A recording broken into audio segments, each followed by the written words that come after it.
The peace treaty required no advanced weapons, so humans brought crossbows, longbows, and trebuchets.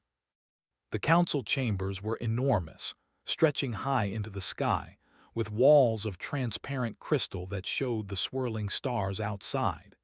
Every known species in the galaxy was represented there, from the winged ones of Talar to the deep-sea dwellers of Orvin. Humans had arrived last, quietly, their ships small and unassuming compared to the glittering war vessels of the aliens. John Carter, a human officer of average build but sharp mind, walked down the ramp of the human shuttle. Beside him, Maria Lopez, an engineer with quick hands and a steady voice, carried crates of equipment. Their eyes scanned the crowded chamber, noting the curious glances from alien delegates. The humans' arrival caused a stir. Most of the alien races had expected humans to bring advanced energy rifles, laser cannons, or at least ships bristling with some secret technology. Instead, John and Maria walked in carrying nothing more dangerous than wooden crates and long bundles of rope. Whispers spread across the council floor. The winged ones tilted their heads in confusion. The Orvanese squirmed, their fins trembling as they stared. The humans looked unarmed and ordinary, but John felt calm. He knew that appearances often misled those who judged quickly. "They bring no advanced weapons," one alien muttered in its harsh, clicking language. Another, a tall, pale species with silver eyes, laughed softly. "Surely they misunderstand the treaty. They cannot hope to survive without technology." John ignored them, keeping his attention on the task ahead. The peace treaty required every species to patrol contested regions using only simple tools. No energy weapons, no star destroyers, no advanced explosives. Humans had read the treaty carefully. They knew how to work within it. The aliens had assumed humans would be at a disadvantage. As the session began, John and Maria set up their equipment quietly in a corner. John carefully unpacked what looked like wooden frames and bundles of string. He held a longbow in his hands, testing its weight. Maria opened a crate to reveal crossbows, arrows, and materials for constructing siege weapons like trebuchets. The aliens nearby stared openly, some with amusement, some with disbelief. One of the council's officers, a four-armed creature named Varkle, leaned over to whisper, "Humans think they can fight with sticks and string." John smiled faintly but said nothing. He knew the council would judge him by results, not words. The human delegation had practiced this for years. John had led training exercises in forests, on mountains, and on deserted plains. He had taught his team how to use crossbows for accuracy, longbows for range, and trebuchets for heavy impact. Every member of the human team had memorized maps, angles, wind patterns, and even enemy psychology. The aliens, with all their advanced computers, had ignored the old ways of war. They relied on speed, shields, and energy beams. Humans had not forgotten how to think, to plan, and to use simple tools to deadly effect. During the first session of the treaty patrol, the humans were assigned to a rocky planet with sparse vegetation. John's team landed in small shuttles, careful not to make noise. Maria immediately began assembling a trebuchet from the materials in their crates. The aliens around her continued to mock, pointing tentacles and wings, saying things that sounded like laughter. John, meanwhile, took his team to higher ground and set up longbows. The sun reflected off the rocks, making arrows shimmer as he knocked the first one. The aliens attempted to take the lead, sending scouts and patrols forward. They moved quickly, using hoverboards and gliding packs, confident that humans could not match them. John observed silently, noting their paths, their speed, and where they clustered. Then, as if on signal, he raised his hand. His team fired arrows in coordinated volleys. The aliens had never seen such precision. Arrows struck near their patrols, forcing them to scatter. Some were only grazed, but the demonstration was enough. Whispers ran through the alien ranks. "How can this be?" one asked. They use no energy, yet they dominate the field. Maria's trebuchet began to work as well. With careful adjustments, she launched large stones at distant rocks where alien scouts had taken cover. The rocks struck with thundering impact, sending dust into the air and forcing the aliens to retreat. The Council's observers, floating in hovering pods above the planet, noted every movement. No one could dispute the humans' skill, and yet they remained fully within the treaty's limits. They used no advanced weapons, yet their tactics and discipline turned the battlefield in their favor. John moved silently among his team, giving small gestures and signs. They were like dancers in a carefully choreographed performance. Emma Brown, a sharpshooter, adjusted her aim and whispered corrections to her teammate Luke Harris, who was handling another longbow. The aliens watched in stunned silence, unable to comprehend that such old-fashioned weapons could be so effective. For them, a weapon's power was in energy output or speed of fire. Humans had shown that planning, patience, and understanding of the terrain could amplify even the simplest tools into deadly force. That evening, as the twin suns of the planet set, the humans gathered around a small campfire. The alien patrols had withdrawn, and John reviewed the day with his team. "We showed them that limits do not mean weakness," he said quietly. Maria nodded, checking the trebuchet's components. "They think they can mock us," she said, "but they will remember this day." Even the youngest human, a cadet named Ryan, felt a pride he had never known. He had carried arrows, adjusted angles, and watched as the aliens, with all their superior technology, had been forced to retreat. It was a small victory, but it set the tone for everything to come. Back at the council, reports from the patrol spread quickly. Alien delegates were divided. Some admitted, reluctantly, that humans had skills beyond expectation. Others continued to mock, claiming luck had favored the humans. John and Maria paid little attention. They knew that respect earned on the battlefield was different from words in a council chamber. Humans had learned to fight without depending on machines, without relying on energy weapons, and without breaking rules. They had learned to think, and thinking often mattered more than technology. Over the following days, the humans continued to patrol different regions of the planet. They encountered more alien groups, some curious, some aggressive. Each time they relied on simple tools, crossbows, longbows, and makeshift trebuchets. Each time they used strategy, terrain, and patience to overcome challenges. The aliens began to take note. Silver-eyed leaders who had laughed now watched with careful interest. The humans' calm, measured approach was not just skill, it was confidence, discipline, and understanding of the rules. The treaty had required limits, but humans had turned limits into strength. At night, John would look at the stars and think about the future. He knew this was only the beginning. The aliens underestimated humans because they judged too quickly, too harshly. Humans did not need flashy technology to survive or to win. They only needed intelligence, patience, and the willingness to adapt. Maria worked beside him, assembling small models of trebuchets and practicing calculations. She smiled when she saw John's relaxed expression. They had come here expecting challenge, and already they had begun to prove themselves. The first week ended with a small demonstration for the council. Humans set up a range, showing how crossbows and longbows could reach extreme distances, how trebuchets could strike targets accurately over hundreds of meters. The alien delegates watched, some reluctantly impressed, others openly skeptical. John and Maria answered questions calmly, never showing arrogance.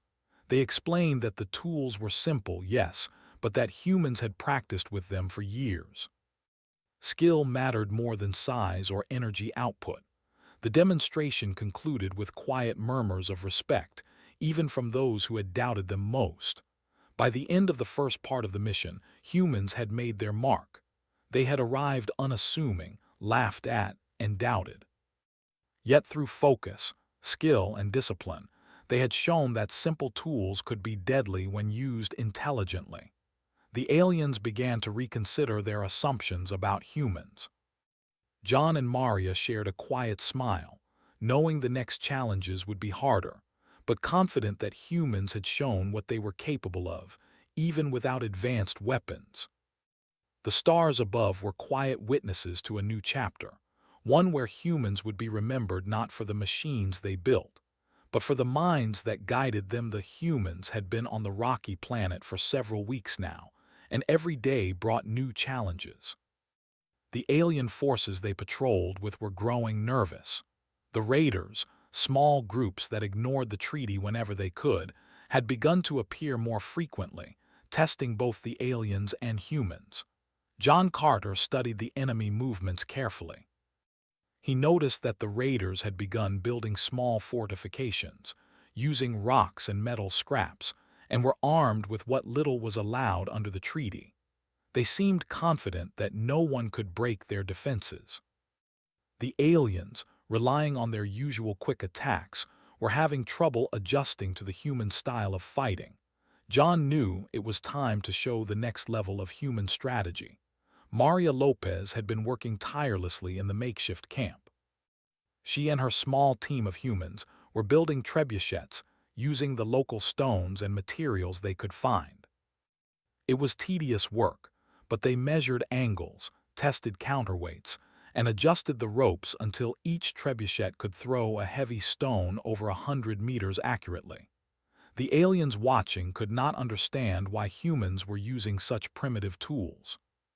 "Why not use energy bombs?" one asked, tilting its head. John smiled slightly and answered, "We work with what we have and we make it count."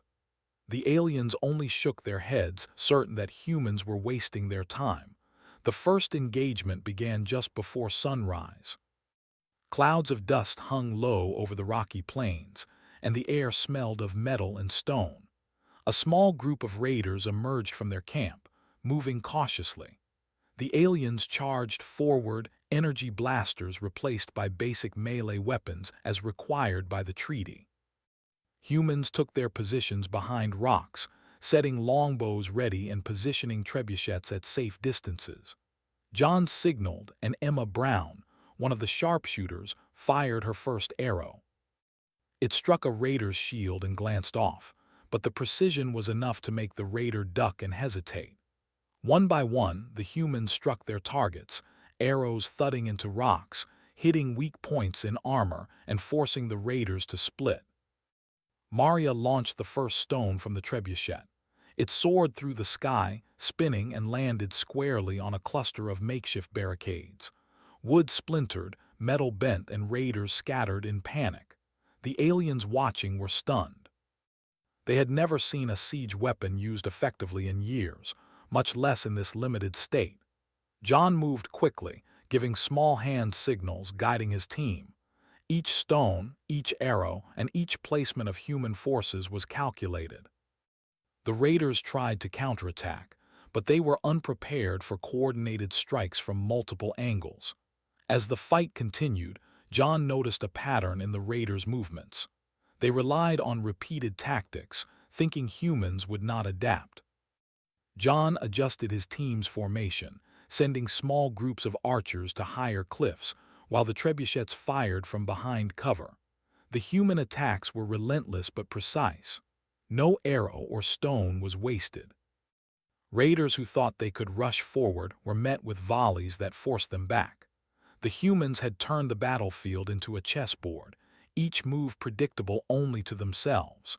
The aliens began to realize that humans were not simply following instructions. They were learning and adapting. When a raider tried to hide behind a rock, a human soldier would adjust the aim of a trebuchet to knock it aside. When a group tried to flank, John's team split into new positions, cutting off escape routes. The aliens had relied on speed and technology to solve such problems in the past. Now, without those advantages, they watched humans solve the puzzle with brains, observation, and patience. Even simple weapons, when used intelligently, were more effective than the aliens' hurried attacks. Midway through the engagement, a raider captain emerged from the fortified camp. It was taller than most humans, covered in dark armor and wielding a large axe. It shouted orders, trying to rally the raiders for a direct assault on the humans. John saw this and decided to use the trebuchets for a more dramatic effect. Maria loaded a massive stone, larger than the others, and adjusted the angle carefully. John signaled, and the stone flew through the air like a comet, crashing near the raider captain. The shockwave knocked the captain off balance and the raiders wavered, confused and scared. The humans pressed their advantage. They moved quickly, not recklessly, striking raiders in small groups with arrows, while the trebuchets continued to bombard enemy defenses. Luke Harris and Emma coordinated, firing from different positions so that raiders could not predict where the next strike would come. John noticed that morale among the alien patrols had also improved. Previously nervous and unsure, the aliens now began following human formations, learning to move with caution and strategy rather than charging blindly. As the battle went on, it became clear that the humans were not just defending, they were teaching. Every move, every adjustment, every aim was an example for the alien soldiers. John had no desire to humiliate anyone, only to complete the mission successfully. Maria smiled as another trebuchet stone landed perfectly, breaking a raider barricade that had seemed impossible to reach. The aliens were beginning to whisper among themselves, no longer mocking but curious, impressed, and perhaps a little afraid of what humans could accomplish even without advanced technology. By late afternoon, the raiders were retreating. Their attempts at ambush had failed, their fortified positions were destroyed, and their morale was broken. The humans pursued carefully, ensuring they followed the treaty rules, never overstepping limits. John coordinated the withdrawal of the human and alien patrols, leaving no one behind. It was a clean, disciplined operation. The aliens now had new respect for humans, and John could see it in their eyes. What had seemed primitive to them was now a demonstration of intelligence, patience, and power. That evening, around the human campfire, John reviewed the day's events with his team. They were tired, muscles sore from hauling stones, climbing cliffs, and aiming bows for hours, but spirits were high. "We didn't just win today," John said quietly. "We showed that rules and limits do not equal weakness. We adapted, we learned, and we executed perfectly." Maria nodded, examining the trebuchet schematics one last time, making notes for the next engagement. "They'll remember this," she said. "Even those who mocked us will not forget what humans can do with simple tools." Ryan, the youngest cadet, looked up at John and asked, "Sir, do you think the aliens will ever take us seriously?" John smiled faintly. "They already are," he said. "They just don't know it yet. Intelligence and preparation will always win over arrogance. Today we proved it." The others nodded, knowing that each day of the mission was preparing them for larger challenges ahead. Humans had arrived underestimated, laughed at, and dismissed, but they were now a force to be reckoned with, even with bows, arrows, and trebuchets. The next morning, scouts reported that the raiders had abandoned their camp entirely. The humans had destroyed their weapons caches without firing any prohibited energy blasts. John led a careful inspection, and Maria took measurements to ensure that the trebuchets could be reused for future operations. Alien commanders joined them, asking questions about angles, weight distribution, and the principles of targeting. John answered without pride, explaining only what was necessary. The aliens were beginning to understand a lesson humans had learned long ago. Even simple things could be powerful when applied with knowledge and discipline. Throughout the following days, humans continued to patrol and practice. They moved with quiet precision, teaching aliens by example, showing how terrain could be used for defense and attack. The raiders had not returned, and alien patrols had gained confidence from observing humans in action. John and Maria discussed their next steps quietly, planning strategies for different terrains, anticipating possible raids, and imagining how they could improve their trebuchets even further. They were not reckless, and they did not underestimate their opponents. Humans had learned patience over centuries of survival, and that patience gave them power in every engagement. One night, under the twin moons of the planet, John looked at the stars and reflected on the mission so far. The humans had arrived quietly, carrying nothing more than wood, rope, and steel. They had faced mockery, disbelief, and underestimation, yet they had turned every disadvantage into strength. Maria joined him, holding a small wooden model of a trebuchet. She smiled at the faint outline of stars reflecting in John's eyes. "We're proving them wrong," she said softly. John nodded. "And we're showing that humans never forget how to think, how to adapt, and how to fight within the rules. That is what makes us dangerous." As the days passed, more alien patrols came to observe the humans, not to mock, but to learn. John had noticed a change in their behavior. They asked questions, tried to copy movements, and considered human strategies seriously. The raiders had been driven away, and the aliens had gained respect for humans' ability to fight intelligently. John felt a quiet satisfaction, knowing that this was only the beginning. Humans had made their mark, not with flashy weapons, but with skill, strategy, and the careful use of simple tools. And so the rocky planet became a proving ground, not for machines or energy, but for human minds, teamwork, and patience.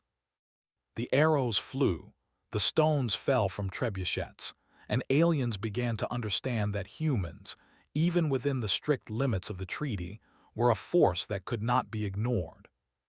John and Maria continued their work, preparing for the next engagement, knowing that every victory, every lesson, and every demonstration of skill brought them closer to winning not just battles, but the respect of the entire galaxy. The humans had become a quiet force on the rocky planet. The alien patrols had stopped mocking them and instead followed their lead. The raiders who had once threatened the region were gone, but John Carter knew this was not the end. Other alien groups, seeing the humans' effectiveness, might attempt to challenge them next. Every day was a test of skill, patience, and strategy. The humans did not rush. They prepared, observed, and adapted. John and Maria had learned that the best victories were not won with speed or strength alone, but with careful planning and intelligence. Early one morning, scouts reported a larger raider force moving toward the patrol area. This group was bigger than any the humans had faced so far, carrying more materials and constructing larger fortifications. The aliens around John panicked slightly, unsure how to respond. Energy weapons were forbidden under the treaty, and most alien tactics depended on technology. John calmly studied the reports, tracing the raiders' path and noting where they might be vulnerable. He called a meeting with his team and the alien leaders, explaining his plan clearly and simply. "We will use the terrain," John said, pointing to hills, rocks, and cliffs. "We will place trebuchets where they can hit without being seen. Archers will cover the flanks, and we will force them to move into positions we choose. We do not break the treaty, but we use strategy." The aliens listened carefully. Some nodded in understanding, while others were hesitant, still doubting the humans' old-fashioned approach. Maria checked the trebuchets one last time, tightening ropes and adjusting angles. "We have the range," she said quietly. "We only need patience." The humans and aliens moved into position as the sun rose, casting long shadows across the rocky plains. John's team climbed cliffs, set up firing lines, and concealed the trebuchets behind natural barriers. Alien soldiers, guided by human experience, followed quietly, learning the rhythm of observation, patience, and timing. When the raiders appeared, confident and shouting, they found themselves trapped in a landscape carefully chosen by humans. John's voice was calm as he signaled the first volley. Arrows flew, striking shields, hitting legs, and forcing raiders to take cover. Maria launched the first trebuchet stones, sending them crashing into barricades and piles of metal. Dust and debris filled the air, and the raiders were confused, unsure where the next attack would come from. Human soldiers moved quietly from cover to cover, guiding alien troops, showing them how to use small obstacles to slow the enemy. The raiders, thinking they had superiority in numbers, were caught off guard. Their formations broke as they tried to find safe positions, only to be met with more arrows and carefully aimed stones. John observed carefully, adjusting positions and coordinating attacks. Emma Brown fired from a higher cliff, covering a group of alien soldiers advancing forward. Luke Harris fired his longbow with precision, hitting targets the aliens had overlooked.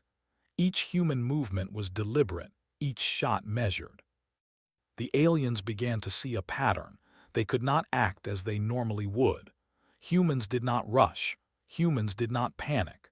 Humans forced the battle into a game they controlled. Midway through the engagement, a raider commander attempted a direct assault on the Trebuchet positions. He was tall, armored, and confident, thinking that humans would not be able to defend against a frontal attack. John anticipated this. He signaled to Maria, who adjusted the counterweight of a trebuchet. The massive stone launched perfectly, landing near the commander's path. The shock and dust forced him to halt, while human soldiers fired arrows at vulnerable spots in his armor. The commander stumbled back, injured but alive, and the raiders began to falter. The battle continued for hours. The humans coordinated each movement, guiding alien soldiers, showing them how to cover each other, and teaching patience in attack. Even when the raiders tried to regroup and counterattack, they were met with predictable, disciplined defenses. Every trebuchet launch, every arrow, and every calculated movement pushed them back. John noticed the aliens were learning.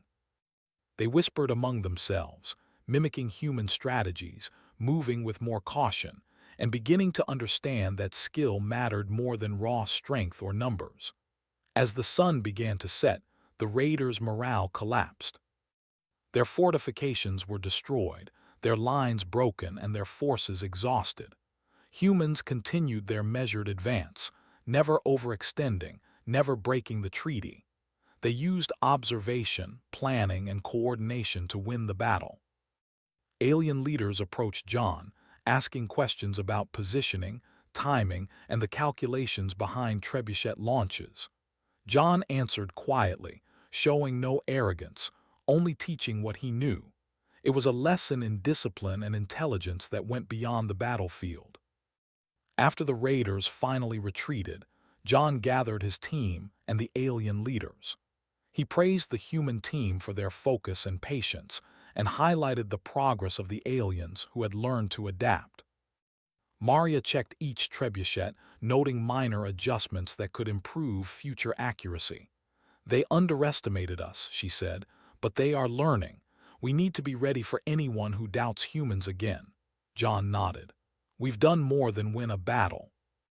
We've shown that intelligence and preparation beat arrogance and blind force." That night under the stars, John walked with Emma and Luke through the camp. The fires burned softly, and the exhausted humans cleaned equipment, repaired bows, and inspected trebuchets. "Do you think the aliens will finally respect humans now?" Luke asked. John shook his head slowly. "Respect is not given after one victory. It is earned through consistency. Today we proved we can follow rules and still be effective. That is more powerful than anything else." Emma nodded, understanding.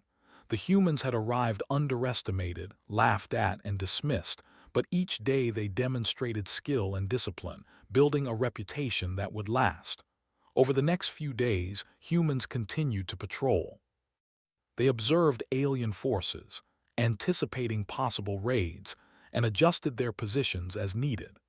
John taught alien leaders how to use terrain, timing, and small coordinated attacks to maximize effectiveness. Maria built additional trebuchets, each one stronger and more precise than the last. Human soldiers drilled with bows and coordinated with alien units, improving every day. It was not just about defeating enemies. It was about teaching others that patience, observation, and strategy could overcome strength or numbers. One afternoon, a group of alien delegates arrived to observe a training exercise. They had come with doubt, expecting humans to struggle with basic tools. Instead, they watched humans fire arrows with deadly precision, adjust trebuchet launches with careful calculations, and guide alien units through simulated raids. Whispers ran through the delegates. Some shook their heads in disbelief, while others quietly noted techniques to apply in future operations. John observed quietly, allowing humans to demonstrate skill without words. Actions, he knew, were always louder than speech. As the sun set, John and Maria sat together on a cliff overlooking the rocky plains. The humans had achieved what they came for, but John knew the mission was far from over. "They still don't fully understand us," he said quietly. "They see our weapons as simple, but they don't see the skill behind them.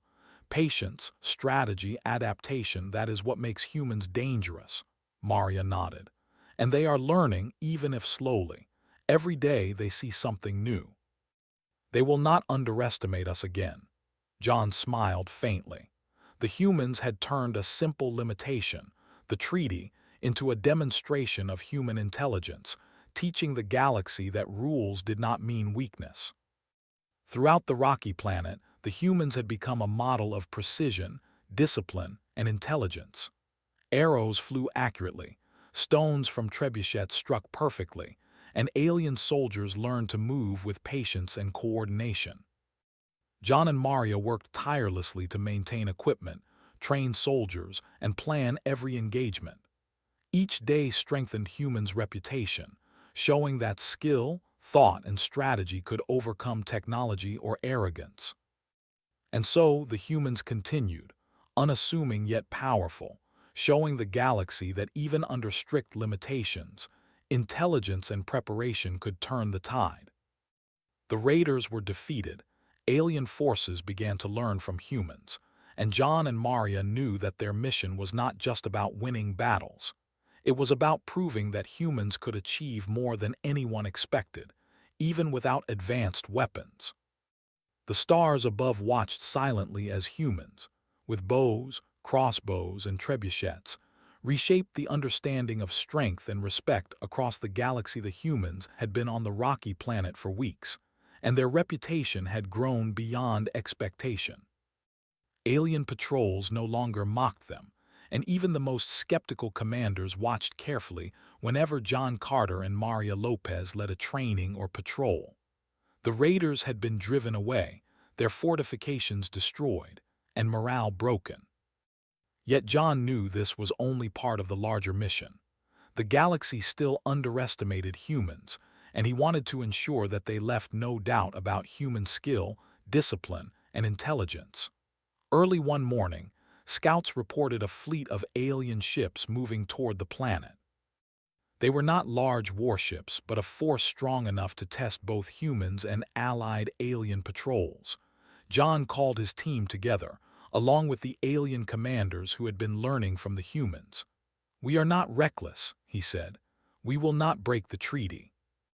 We will fight within the rules, and we will show them that intelligence beats numbers." Maria checked the trebuchets one last time, adjusting angles, ropes, and counterweights. The humans moved efficiently, calmly, and with quiet determination, knowing that preparation was as important as the fight itself. As the alien ships landed, small groups of soldiers began to disembark. They moved confidently, assuming humans would be unprepared or weak. John observed their formations, noting their strengths and weaknesses. Emma Brown and Luke Harris set up firing lines on the cliffs, while Maria prepared trebuchets on hidden ridges. Human archers took positions with careful precision, aiming at choke points where enemy troops might advance. John signaled the first volley, and arrows flew silently but deadly through the early morning air. The aliens were caught off guard. They expected humans to flee, panic, or surrender, but instead, they found themselves facing coordinated, disciplined defense. Trebuchet stones crashed into barricades, scattering enemy troops and slowing their advance. Human soldiers moved with purpose, guiding alien allies into positions that maximized the effect of every strike. The attackers hesitated, unsure how to proceed against tactics they could not predict and did not understand. Midway through the engagement, a large group of alien troops tried to flank the human positions. John quickly signaled Emma and Luke to adjust their aim, while Maria launched a massive stone from a trebuchet, striking near the flank and forcing the attackers to retreat. The humans did not celebrate or rush forward. They remained calm, observing the enemy, anticipating the next move. Alien commanders watched closely, learning patience and strategy in real time. Every move was deliberate, every strike calculated, and every human decision showed the difference between intelligence and brute force. The battle continued for hours. The alien attackers tried repeatedly to break human lines, but each attempt failed. Trebuchets destroyed barricades and supply caches, while arrows struck with precision. John coordinated movements with quiet gestures, directing human and alien units like a conductor leading a symphony. Each success reinforced a lesson. Even under strict limitations, humans could turn simple tools into decisive advantages. The aliens watching began to understand that what they had thought of as primitive was, in the hands of humans, devastatingly effective. As the sun climbed higher, the alien attackers grew frustrated. Their numbers were larger, but their coordination was poor. They did not anticipate human strategy or the ability to adapt mid-battle. John noticed a pattern in their movements and directed his team to exploit it. Small groups of human archers moved silently to higher ground, creating crossfire zones, while trebuchets continued to hammer the enemy from behind cover. The alien attackers were forced into positions of disadvantage repeatedly, unable to predict the next strike or defend against the precision attacks. Maria adjusted the trebuchet for a long-range shot, aiming at a distant supply cache.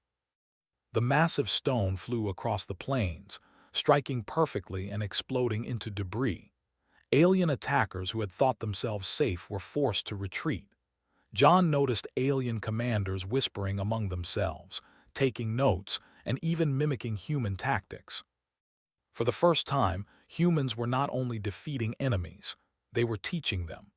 Even those who came to fight against humans were learning from the display of intelligence, discipline, and strategy. As the afternoon wore on, the alien attackers' morale broke completely.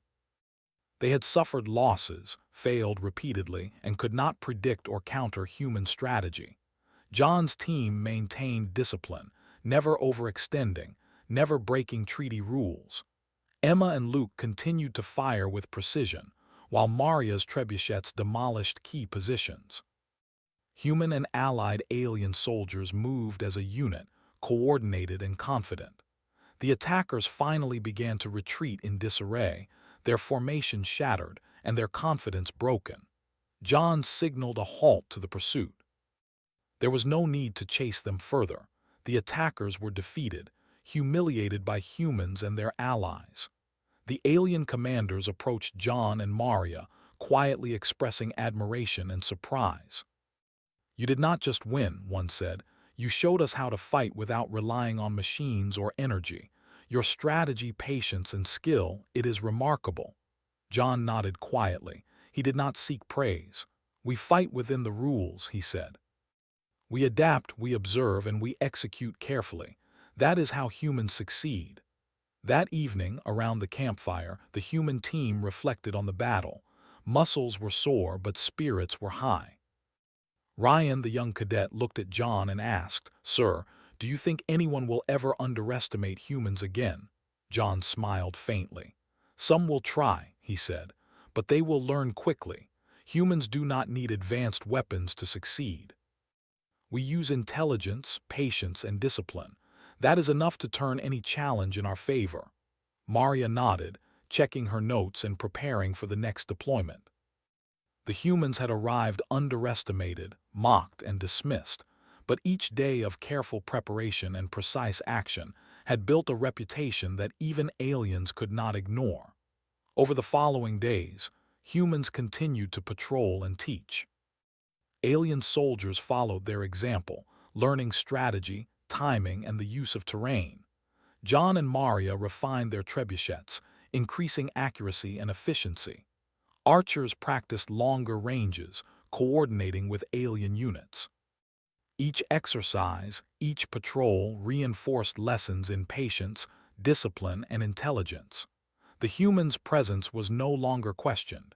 It was respected, even quietly feared by those who had once doubted them. One afternoon, a council representative arrived to observe the humans' operations. They came with skepticism, expecting humans to struggle with primitive tools. Instead, they witnessed a demonstration of skill and intelligence. Trebuchets striking targets with perfect precision, arrows hitting marks that seemed impossible, and human and alien units moving with coordination and discipline. The representative watched quietly, taking notes, clearly impressed. John allowed the humans to demonstrate without words, knowing that actions spoke louder than explanations. That night, under the twin moons of the rocky planet, John walked with Maria along a ridge overlooking the plains. The humans' campfires flickered below, and distant trebuchets rested in the shadows, ready for the next engagement. "We've done more than fight battles," Maria said softly. "We've shown the galaxy what humans can do without advanced weapons." John nodded. "And they are learning. Even those who doubted us now watch carefully. Respect comes from results, not appearances. And humans always deliver results." The final days on the planet passed without further attacks, but humans continued to patrol and teach. Alien commanders had begun to integrate human strategies into their own operations. John and Maria oversaw training, inspected equipment, and prepared contingency plans for any new threats. Human soldiers drilled with bows and coordinated with alien allies, reinforcing lessons of patience, observation, and strategy. Each day strengthened the human's reputation, showing that intelligence and discipline could overcome numbers, arrogance, or superior technology. When the mission finally concluded, the human delegation gathered for a debrief with the council. Alien leaders spoke quietly, praising humans for their skill, strategy, and ability to fight within the treaty rules while achieving decisive victories. "We underestimated you," one said. "You proved that even without advanced weapons, humans are a force to be reckoned with." John and Maria remained calm, listening without pride. The recognition was welcome, but they knew that the real victory was in the lessons taught and the respect earned. As the human team prepared to depart, John looked back at the rocky plains one last time. The trebuchets stood silent, arrows rested in quivers, and the alien soldiers moved with confidence. Humans had arrived underestimated, mocked, and dismissed. They had faced challenges, driven away raiders, taught alien allies, and shown that even the simplest tools, when used with intelligence and discipline, could win battles and earn respect. Maria joined him, holding a small wooden model of a trebuchet. She smiled quietly. "We've proven what humans can do," she said. John nodded. "And they will not forget. Humans fight not just with weapons but with minds. That is our greatest strength." As the human shuttles lifted from the rocky planet, the stars stretched endlessly above. Humans had left a mark not through advanced machines, but through intelligence, preparation, and courage. The galaxy had learned, finally, that humans were not to be underestimated. Even as the ships disappeared into the void, John, Maria, and their team felt the quiet satisfaction of a mission completed. They had won not just battles, but understanding. The aliens would remember, the raiders would fear, and humans had shown that rules did not limit strength, they revealed it. And so, in the vastness of space, the simple tools of humans, crossbows, longbows, and trebuchets, had rewritten expectations, proving that intelligence, patience, and discipline could triumph over arrogance, numbers, and even advanced technology. The humans had arrived as underdogs, laughed at and doubted. They left as teachers, warriors, and a force that the galaxy could no longer ignore. John and Maria knew this was only the beginning, but the lesson was clear. Humans, even without advanced weapons, were unstoppable when they combined skill, strategy, and courage. The stars above bore witness to a truth that no one could deny. Humans were not defined by their technology, but by their minds, their discipline, and their unyielding spirit.